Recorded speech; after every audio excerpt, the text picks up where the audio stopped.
What's up, podcast listeners? It's Nigel. I want to give you a quick update about this episode and next week's episode.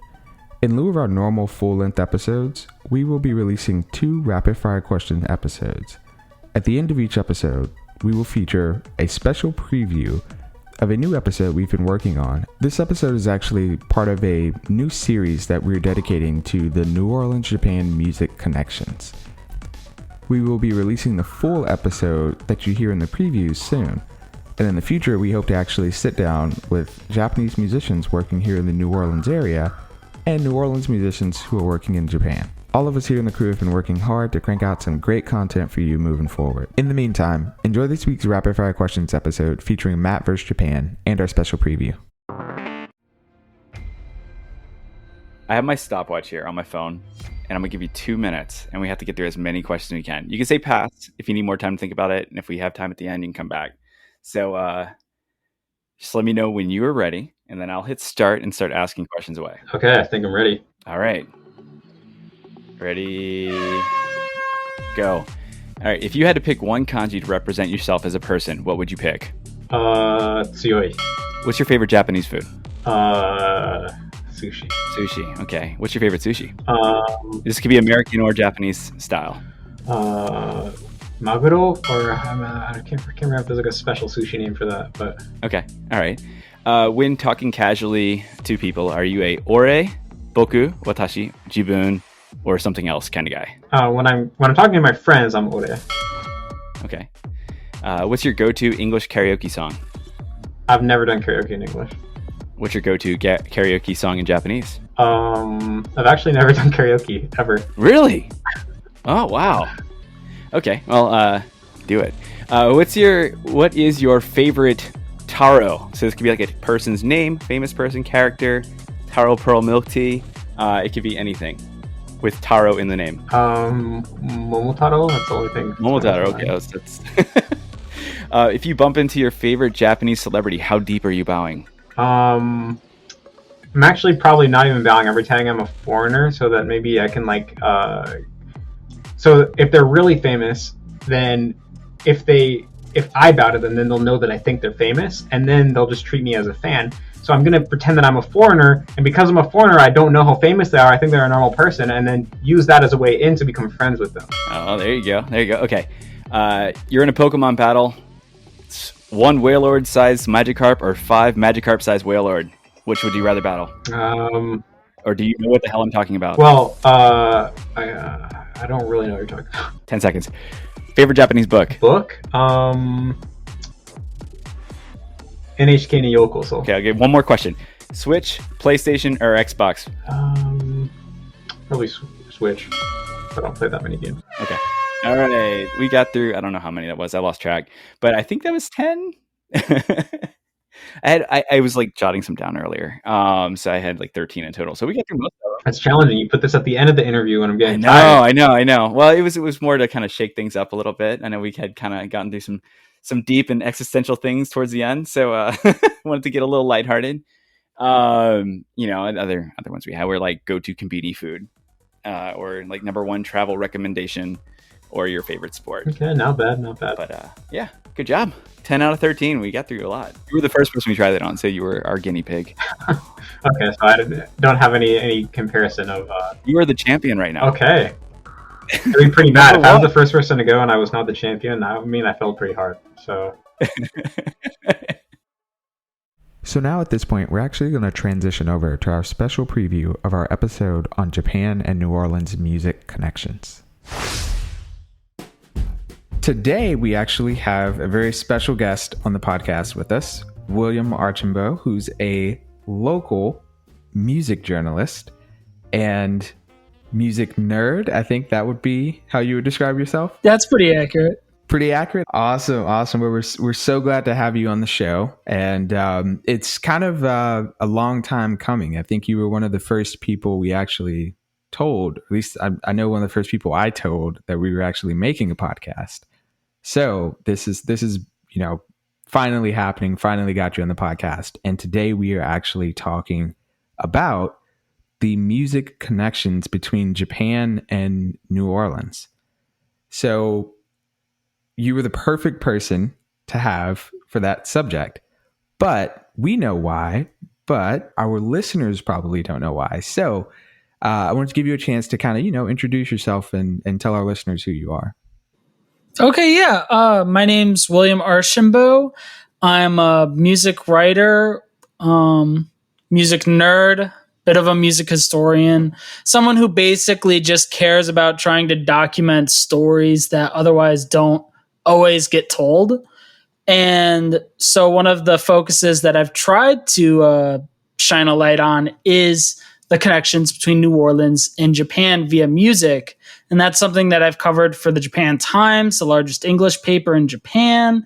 And I've also covered locally for Anti-Gravity magazine. And I've done a bunch of other boring stuff. But That doesn't sound boring at all. That sounds pretty great.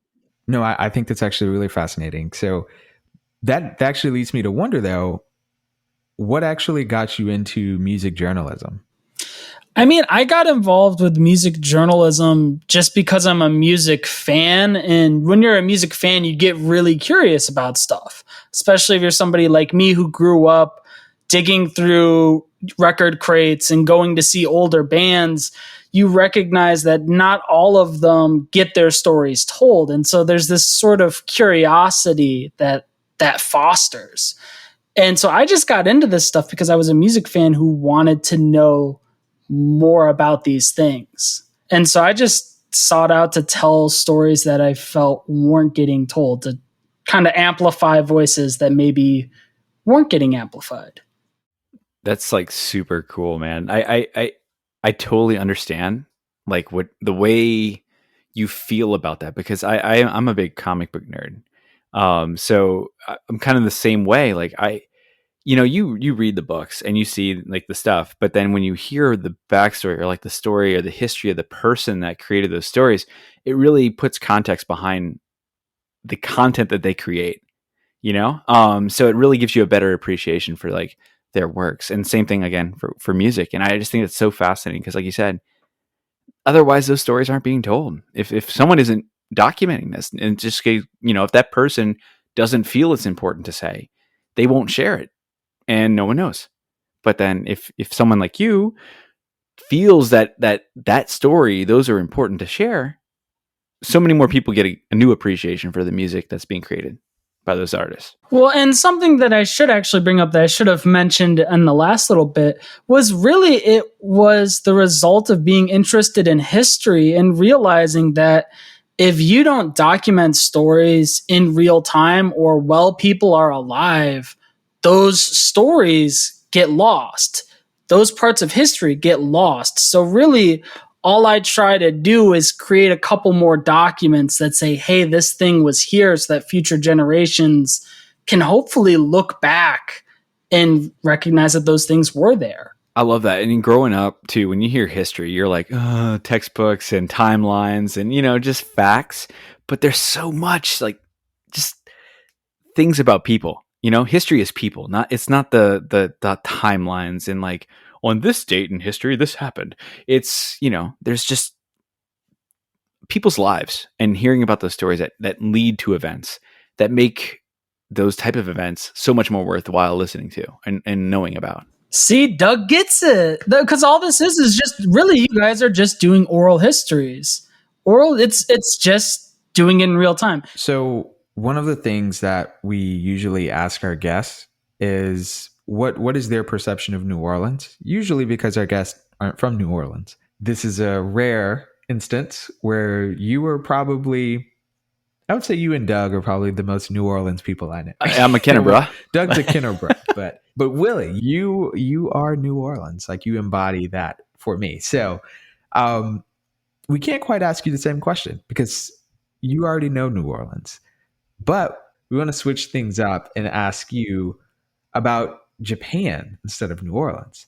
So what actually is your Japan journey? What led you to be interested in Japan, and have you ever traveled there? Of course, I was born in the 90s, so I was exposed to a lot of Japanese pop culture through, anime and video games and all that stuff.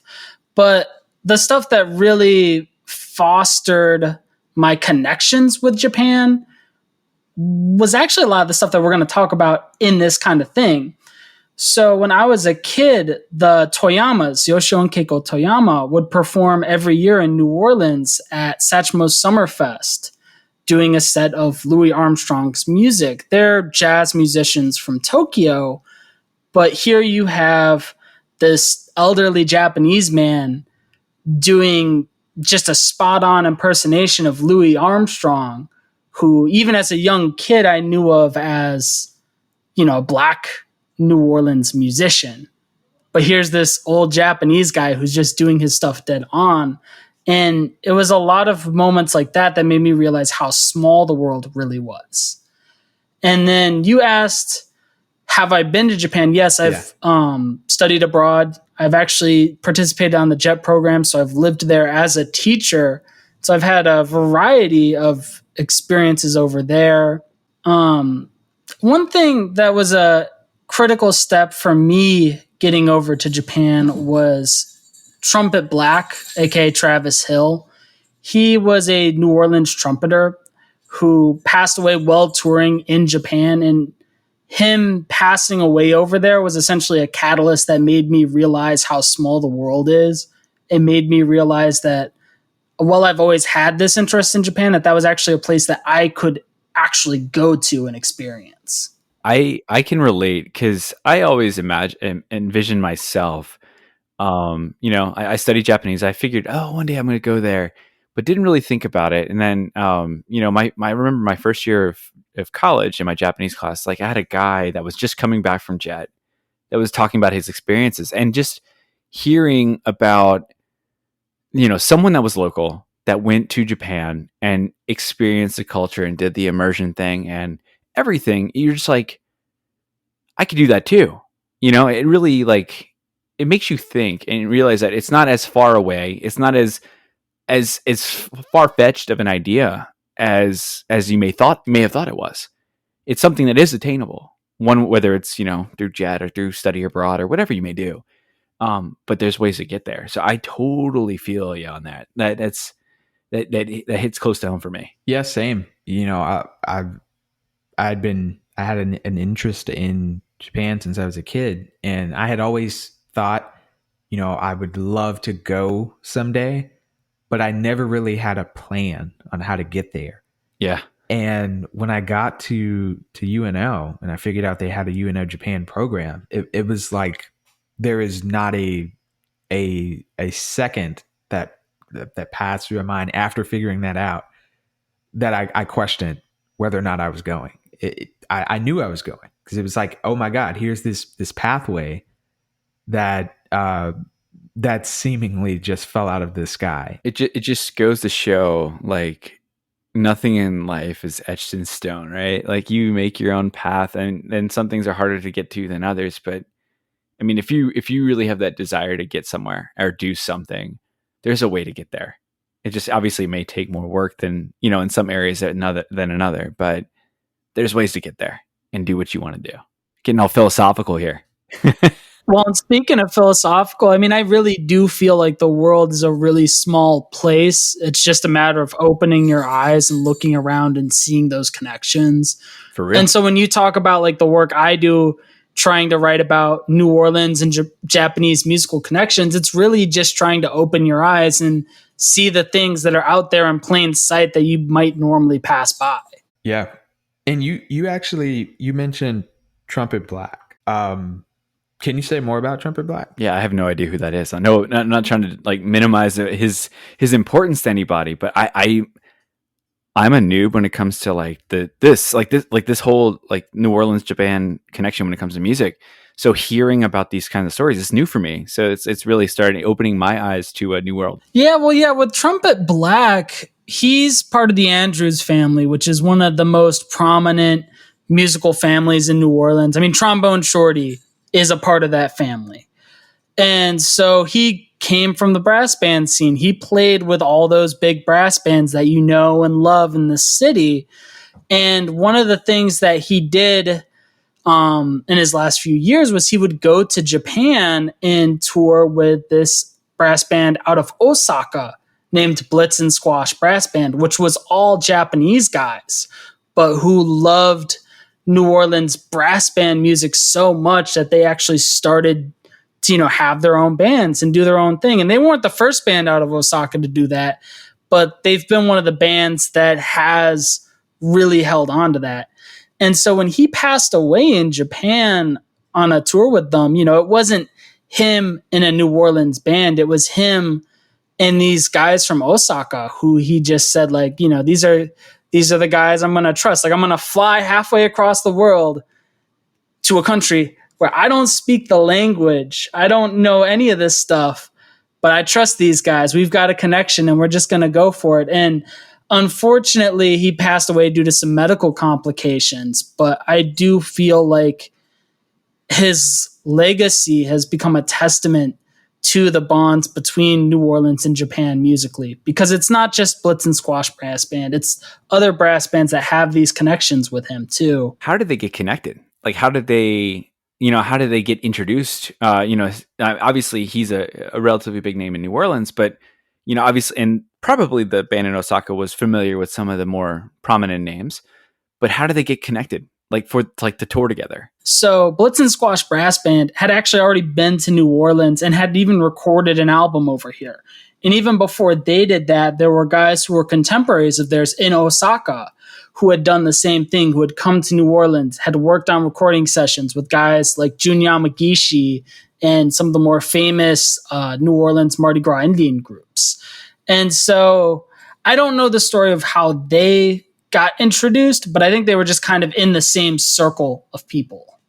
And I mean, I know those Blitz and Squash guys, like I know one of them. And, he'd just come to New Orleans and kind of sit in on people's gigs. It's a very organic thing. Yeah, it's kind of like, just like you said, organic networking in action. You actually wrote your thesis in college about exactly this topic that we're talking about today, the Japan-New Orleans music connection.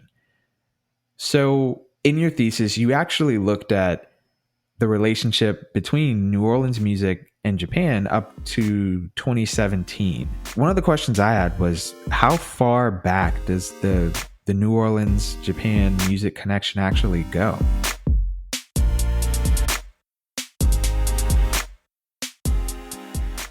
To hear Willie's answer to that question, tune in to our rapid fire and special preview episode that will air next week. We're so glad you stuck around to hear today's special preview.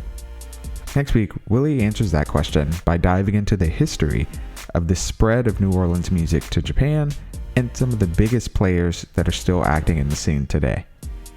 Thanks for tuning in to this week's shorter episode. We'll catch you next week with another episode like this before resuming with our normal full-length episodes. To stay up to date with the latest from the crew and the podcast, be sure to follow us on social media at Crew of Japan. That's KREWEOFJAPAN, Crew of Japan podcast. Until next time.